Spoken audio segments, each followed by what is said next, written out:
अस्सलामुअलैकुम नाजरीन कराम, नई वीडियो में आपको खुश आमदीद कहते हैं। बहुत बड़ी खबर इमरान खान की ज़मानत से मुताल्लिक़ आ रही है। आप जानते हैं कि साइफ़र केस में इमरान खान काफ़ी दिनों से गिरफ़्तार हैं। गिरफ़्तारी के बाद उनके मुसलसल रिमांड दिए जा रहे थे, कभी तकनीकी बुनियादों पर, कभी किसी और बुनियाद पर, कभी जज साहब छुट्टी पर गायब हो जाते थे। लेकिन आज बिलाखिर जज अबुल हसनात जुल्करनैन ने जो कहा कि I am not Dilawar, I am दिलेर जज, आज उन्होंने दिलेरी दिखाई है। उनकी तारीफ़ भी करनी चाहिए। मैं आपको इमरान खान की ज़मानत से मुताल्लिक़ कुछ तफसीलात बताना चाहता हूँ। जज ने कहा है कि जो मर्ज़ी कर लें, मैं आज इमरान खान की ज़मानत का फ़ैसला हर सूरत करूँगा। इस वक्त भी सलमान सफदर और बाबर आवान के दलाइल मुकम्मल हो चुके हैं, जबकि शाह महमूद कुरैशी के वकील शुएब शाहीन अदालत में दलाइल दे रहे हैं और अदालत को कायल कर रहे हैं और साइफ़र वाले मामले के बखिए उधेड़ के रख रहे हैं और उनके मुताबिक साइफ़र का केस बनता ही नहीं है। बाबर आवान ने कमरा अदालत में मोबाइल पर जनरल बाजवा की गुफ्तगू चला दी है। वीडियो में कहा गया है कि वो साइफ़र नहीं, कागज़ का टुकड़ा था। बहुत बड़ा मास्टर स्ट्रोक बाबर आवान ने खेला है और इसमें जनरल बाजवा और कंपनी फंस गए हैं। जबकि आज जो प्रोसिक्यूटर्स हैं, FIA ने बड़े अच्छे खासे भारी भरकम प्रोसिक्यूटर्स भर्ती किए हैं कि इस केस में इमरान खान को छोड़ना नहीं है। आज एक बार फिर FIA जो तफ्तीश कर रही है, जो गिरफ्तारियां कर रही है, उन्होंने इस्तदा की कि जनाब इस केस को एक बार फिर मुलतवी कर दें। FIA के प्रोसिक्यूटर अदालत से निकल गए, लेकिन अदालत ने पाकिस्तान तहरीक इंसाफ के वकला, जिसमें सलमान सफदर और बाबर आवान लीड कर रहे हैं, उनको हिदायत की और कहा कि हम बाकी केसेस को सुन लें, उसके बाद आपको सुनेंगे। और 3 प्रोसिक्यूटर्स के हवाले से जज अबुल हसनात जुल्करनैन ने कहा कि जो मर्जी आप कर लें, आज मैं बिल्कुल भी तैयार नहीं हूं, आज मैं मेरिट पर फैसला करूंगा और आपने जितनी मर्जी दरखास्तें देनी है दे लें, मैं आज ही फैसला सुनाऊंगा। फिर जज अबुल हसनात जुल्करनैन ने यह भी कहा कि मुझे कोई परेशानी लाहिक नहीं है, ना मैं कॉम्प्रोमाइज़ करूंगा, जिसका जो हक है मैं उसे दूंगा। जिसके बाद उन्होंने इस हवाले से कहा कि प्रोसिक्यूटर को बता दें, स्पेशली अगर आप ना पहुंचे तो तहरीक इंसाफ के वकला के दलाइल शुरू हो जाएंगे और दलाइल शुरू हो गए हैं। तो मैं इस हवाले से रिकॉर्ड को देख के मेरिट की बुनियाद पर फैसला कर दूंगा। अब नाज़रीन इकराम, प्रोसिक्यूटर्स को जो स्पेशली इस केस के लिए रखे गए थे, जज का कहना था कि उनको मेरा पैगाम पहुंचा दें कि ऐसा नहीं चलेगा। इस दौरान फिर एक और डेवलपमेंट हुई। आप जानते हैं कि FIA असद उमर को भी इसी केस में शामिल तफ्तीश करने की कोशिश कर रहा है। तो अबुल हसनात जुल्करनैन ने जो पहला अच्छा सिग्नल दिया, जिससे आइडिया हुआ कि चीज़ें बेहतरी की तरफ जाएंगी, वो साइफ़र केस में असद उमर को रिलीफ मिला है और ऑफिशियल सीक्रेट एक्ट अदालत ने असद उमर की अबूरी ज़मानत कन्फर्म कर दी है। आज FIA ने पैंतरा बदला और कहा कि हमें असद उमर की गिरफ्तारी ही मतलूब नहीं है, उनके खिलाफ नाकाबिल तरदीद शवाहिद नहीं है। अगर मुस्तकबिल में कोई सबूत हुए तो हम इनके खिलाफ कार्रवाई करेंगे। अब सवाल ये पैदा होता है कि अगर नाकाबिल तरदीद शवाहिद नहीं है तो आपने मुकदमा कैसे बना लिया? मुकदमा नहीं बनाया था तो आपने नामजद कैसे किया? नामजद नहीं किया तो आपने उनको बुला कैसे लिया? तो इससे आपको इन नालायकों की कुल कहानी समझ आ जाएगी। आप नाज़रीन इकराम आते हैं इस बात पर कि बैरिस्टर सलमान सफदर और बाबर आवान ने क्या दलाइल दिए। उन्होंने कहा कि ये सारे के सारे केसेस इमरान खान के खिलाफ सियासी बनाए गए हैं। एक मौके पर अदालत में उन्होंने कहा कि अब सिर्फ और सिर्फ मंशियात का केस इमरान खान पर बनाना रह गया है, जिस पर अदालत में एक कहका भी बुलंद हुआ।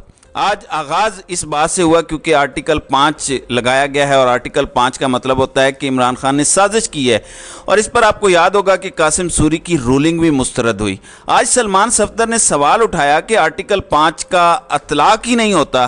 प्रोसिक्यूटर से पूछें उसने कैसे आर्टिकल 5 का अतलाक इसके अंदर कर दिया, या वो समझते हैं कि अतलाक होता है। एक और बात उन्होंने की, उन्होंने कहा कि चूँकि बताया गया है कि ऑफिशियल सीक्रेट एक्ट का मतलब होता है कि आप दुश्मन को मालूमात पहुँचाएँ या दुश्मन को फ़ायदा पहुँचाएँ। उन्होंने जज को मुखातिब किया कि जज साहब, आप कुलभूषण यादव या अभिनंदन का केस नहीं सुन रहे, आप मुल्क के साबिक वज़ीर आज़म का केस सुन रहे हैं। उन्होंने कहा कि आप प्रोसिक्यूशन से पूछें कि बैरून मुल्क किसको इमरान खान के साइफ़र के बयान पर फ़ायदा हुआ, और उनके मुताबिक FIA ने कानून तोड़ मरोड़ कर साइफ़र केस बनाया जो काबिल ज़मानत है। और साइफ़र केस तो बना ही बैरून मुल्क ताकतवरों के साथ मालूमात शेयर करने पे है, जबकि ऐसा तो कुछ हुआ ही नहीं है। اس حوالے سے انہوں نے ایک اور بات کی کہ دیکھیں اپنے لوگوں کو بتانا، وزیر اعظم جس کو حق حکمرانی ملا ہے وہ لوگوں کے ووٹ سے ملا ہے۔ عمران خان نے عوام میں جو بیان کیا وہ صرف یہ تھا کہ پاکستان ایک خود مختار ملک ہے، اس میں کوئی مداخلت نہیں کر سکتا۔ کیا یہ کہنا کہ پاکستان کی خود مختاری میں کوئی مداخلت نہ کرے یہ آفیشیل سیکرٹ ایکٹ کی خلاف ورزی ہے؟ پھر ایک اور جو دلچسپ معاملہ تھا، انہوں نے کہا کہ یہ جو سائفر ہے اس کے اندر اگر کسی کو مدعی ہونا چاہیے تو وزارت خارجہ کو ہونا چاہیے۔ انہوں نے کہا کہ الزام ہے کہ ذاتی فائدے کے لیے نیشنل سیکیورٹی کو نقصان پہنچایا گیا۔ انہوں نے ثابت کرنا ہے کہ سائفر کا اصل متن کیا ہے اور دوسرا متن کون سا ہے۔ اب یہاں پہ آ کے یہ پھنس گئے ہیں۔ اب یہ گوگلی ہے، اگر تو یہ سائفر کے اصل متن کی تصدیق کرتے ہیں تو اس کا مطلب کیا ہے؟ اس کا مطلب ہے عمران خان کا وہ موقف درست ثابت ہو جاتا ہے۔ اگر یہ کہتے ہیں کہ نہیں وہ والی بات نہیں ہے تو پھر ان کا کیس اڑ جاتا ہے۔ تو ان کے آگے گڑا اور پیچھے کھائی ہے، ان کو سمجھ بھی نہیں آ رہی۔ پھر سلمان صفدر نے کہا کہ آپ یہ دیکھیں اعظم خان جو پرنسپل سیکرٹری ہیں ان کا اس مقدمے میں ذکر ہے، اور اعظم خان کی کیا کسی عدالت سے ضمانت منظور ہوئی ہے؟ بالکل بھی نہیں۔ پروسیکیوشن نے ثابت کرنا ہے، اور جو اہم لنک انہوں نے ایف آئی آر کے اندر اعظم خان والا ڈالا ہے، انہوں نے کہا کہ وہ اس حوالے سے مسنگ ہیں۔ اعظم خان کہاں ہیں؟ وہ اس عدالت میں موجود نہیں ہیں۔ اگر ضمانت نہیں ہوئی تو وہ عدالت میں کیوں نہیں ہیں؟ اس حوالے سے بھی بڑا اہم معاملہ ہے۔ پھر ناظرین کرام، جج ابو الحسنات نے ایک بڑا اہم نقطہ اٹھایا۔ انہوں نے کہا کہ ہم نے اس پہ رہنا ہے کہ وہ جو ڈاکومنٹ آیا وہ کہاں سے آیا، کدھر گیا اور کس کے پاس گیا، یعنی ان کے خیال میں جو ڈاکومنٹ وزیر اعظم کے پاس تھا وہ کہاں گیا۔ اس حوالے سے انہوں نے بتایا کہ جو سائفر آتا ہے وہ کوئی عام کاغذ کا ٹکڑا نہیں ہوتا، آپ یا میں اسے پڑھ نہیں سکتے، اس کو اسپیشل تربیت یافتہ لوگ جو ظاہر ہے وزارت خارجہ کے ہوتے ہیں وہ پڑھ سکتے ہیں۔ جو وزیر اعظم کے لیے ہوتا ہے، جو آرمی چیف کے لیے ہوتا ہے، اس حوالے سے وکیل نے اس کا جواب بھی دے دیا۔ انہوں نے کہا کہ سائفر کو آپ یا میں نہیں سمجھ سکتے، سائفر ایک کوڈڈ پیغام ہوتا ہے، جس پہ جب یہ سوال ہوا کہ وہ جو ڈاکومنٹ تھا عمران خان کے حوالے سے وہ ڈاکومنٹ کہاں گیا، سائفر کہاں گیا، یا جو وزیر اعظم والا تھا، تو اس پر سلمان صفدر نے بہت سادہ جواب دیا۔ انہوں نے کہا کہ رانا ثناء اللہ کا بیان ہے کہ وہ دستاویزات وزارت خارجہ کے پاس موجود ہیں، اور یہ بات بالکل ٹھیک ہے کہ اس کی سب سے ریلیونٹ اتھارٹی تو وزارت خارجہ ہے۔ اگر وزارت خارجہ مدعی نہیں ہے، وزارت خارجہ کہہ بھی نہیں رہی، تو ایف آئی اے یہ کیسے کر سکتی ہے؟ اور یہی سلمان صفدر نے کہا کہ ہمیں ایف آئی اے سے انصاف کی کسی قسم کی توقع نہیں ہے۔ میرٹ پر جایا گیا تو میرے خیال میں یہ کیس جو ہے یہ فارغ ہے، کیونکہ بابر اعوان نے بھی بڑے تگڑے دلائل دیے۔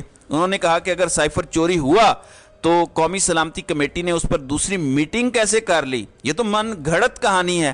پھر بابر اعوان نے کمرہ عدالت میں موبائل پر جنرل باجوہ کی ویڈیو چلا دی۔ ویڈیو میں کہا گیا کہ وہ سائفر نہیں ایک کاغذ تھا۔ اب کمپنی اپنے ہی دیے ہوئے بیان پر پھنس گئی ہے۔ سائفر اصلی ہے تو عمران خان سرخرو ہوگا جو اس کا بیانیہ ہے، اور کمپنی کی موت ہے، جبکہ اگر سائفر نقلی ہے تو پھر کیس بھی جعلی ہے اور عمران خان سرخرو ہوں گے۔ تو دونوں صورتوں میں ہی کمپنی کے منہ پر جوتا لگا ہے۔ تو جج ابو الحسنات نے بھی آج ناظرین کرام واقعی کمال کیا ہے، انہوں نے کھڑاک کر کے دکھایا ہے۔ جبکہ دوسری جانب جن کیسز میں عمران خان کی ضمانتیں عدم پیشی کی بنیاد پر کینسل ہو چکی ہیں، ان کیسز میں ضمانتیں خارج کرنے کے خلاف اسلام آباد ہائی کورٹ میں اب سے کچھ دیر بعد سماعت شروع ہوگی۔ جبکہ پیپلز پارٹی آج ناظرین کرام پاکستان پیپلز پارٹی کی سینٹرل ایگزیکٹو کمیٹی کا اجلاس لاہور میں ہو رہا ہے، بلاول ہاؤس بیریا ٹاؤن کے اندر۔ وہاں چونکہ دعوت نامہ سب کو ملا، کل خبر ملی کہ لطیف کھوسا کو بھی دعوت نامہ ملا ہے، لیکن آج 14 ستمبر کی تاریخ کے ساتھ پیپلز پارٹی کے جو سیکرٹری جنرل سید نیئر حسین بخاری ہیں، انہوں نے ایک شوکاز نوٹس جاری کیا ہے لطیف کھوسا کو، اور ان کو کہا ہے کہ آپ نے ایک اور پارٹی کے رہنما کی وکالت شروع کر دی بغیر اجازت کے۔ حالانکہ وہ وکیل ہیں، وکیل تو ہر کسی کی وکالت کرے گا، کیا اعتزاز احسن نے نواز شریف کی وکالت نہیں کی تھی؟ تو انہوں نے کہا کہ کنونشن کے اندر ریاستی اداروں پر بھی آپ نے تنقید کی، تو اس بنیاد پر کیوں نہ آپ کے خلاف انضباطی کارروائی کی جائے۔ لیکن لطیف کھوسا یہ کہہ رہے ہیں کہ وہ پیپلز پارٹی کا حصہ ہیں، پیپلز پارٹی ان کی جماعت ہے۔ آج سپریم کورٹ بار ایسوسی ایشن کی کچھ مصروفیات کی وجہ سے آج کے اجلاس میں وہ پیش نہیں ہو سکیں گے۔ اب کیا پیپلز پارٹی سے لطیف کھوسا کو فارغ کیا جانا ہے، یا پھر یہ معمول صرف اور صرف معمول کا ایک نوٹس ہے؟ اس کا انشاءاللہ جلد آنے والے دنوں میں پتہ چل جائے گا۔ بہرحال साइफर केस के अंदर बड़े तगड़े बयानात दिए जा चुके हैं। हो सकता है कि कुछ ही देर में जज अबुल हसनात इमरान खान की ज़मानत के हवाले से फ़ैसला दे दें। तो नाज़रीन कराम, आपकी इस वीडियो के हवाले से क्या राय है? आप अपनी राय का इजहार कमेंट सेक्शन में ज़रूर कीजिएगा।